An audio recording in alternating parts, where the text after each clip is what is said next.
So in this segment, we're going to be talking about more than 7,000 jobs have left London for the EU EY fine. So they're like a research organisation. So more than 7,000 finance jobs have moved from London to the EU as a result of Brexit, down 400 from the total anticipated in December, the consultants EY have said. While the total is well down from the 12,500 job moves forecast by firms in 2016 when Britain voted to leave the bloc, more could follow, EY said in its latest Brexit tracker. And let's not forget that, the service economy hasn't been fully hit by Brexit. It has done a lot of damage to it, and a lot of people will be considering whether they should look at trying to get, visas and residency in EU countries in order to help them, because especially for small services, they've been hit massively. More and more companies have set up subsidiaries within the EU, and they will be looking at just the bare minimum of what do I need to set up a subsidiary within the EU. And as the UK economy kind of falters more and more, you could see more and more capital moving across into the EU, because there is a minimum that they have to hold in terms of staff, an office, and capital, just so that the EU knows that they can't just do trades and run away when they go wrong, which apparently traders can do. So whilst the total is well down, I mentioned that, EY said the new local hires linked to Brexit totaled 2,900 across Europe and 2,500 in Britain, where just over 1 million people work in the financial services sector. So, you could say losing 7,000 people out of 1 million people is not that bad, but we haven't fully seen the impacts of Brexit, in terms of the loss of money. We're out of the Lugano Convention, so, disputes, that go to court that would be dealt with in UK courts aren't going to be dealt with here anymore. They're going to be dealt in, other EU member state courts. And what that means is, lawyers and other people lose out money in the UK. So we haven't seen the full impact of it yet. We'll have to see how things move around, which countries benefit the most. I think Ireland has benefited quite a lot because of their lower tax rates, the modernised economy, and the fact that they speak English as well. I'm sure that would help them when it comes to getting American business. And of course there is that Irish-American link as well.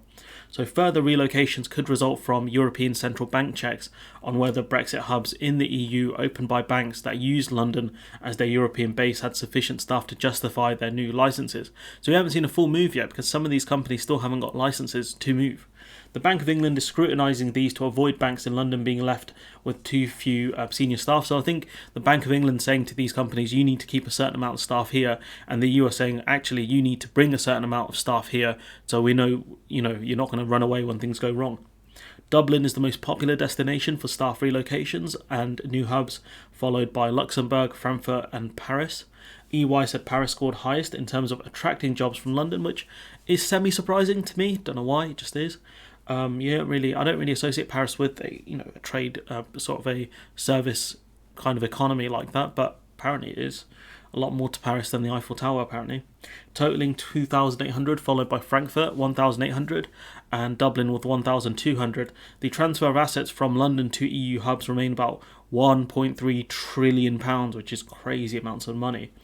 EY said it added that Brexit staff moves were part of a broader view of strategic business drivers and operating models. Bankers said privately that in the long term it may not make commercial sense to have big hubs in London and the EU, so they're going to have to decide, and I can see a lot of them probably choosing the EU just because there are more opportunities there. The only problem is I think EU countries need to look at boosting their stock markets and kind of their the options they have for traders.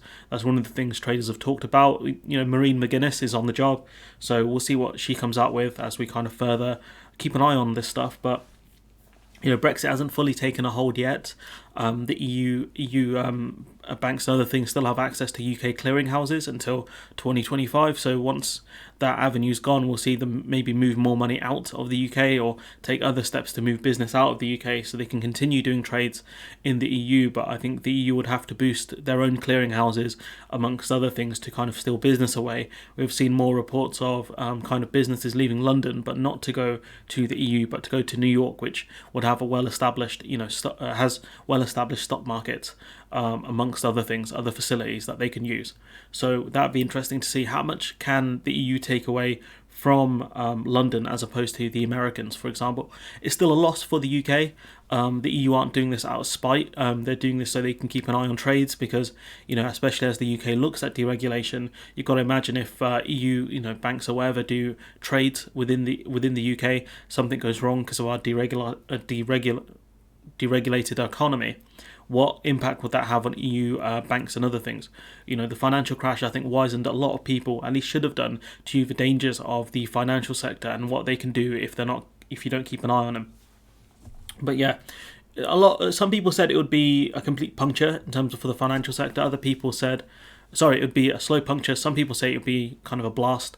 But the UK is kind of slowly looking at deregulation, depending on who you look at. Sunak is saying one thing. The minister for the City of London is saying another thing, which is deregulation is going to be slow.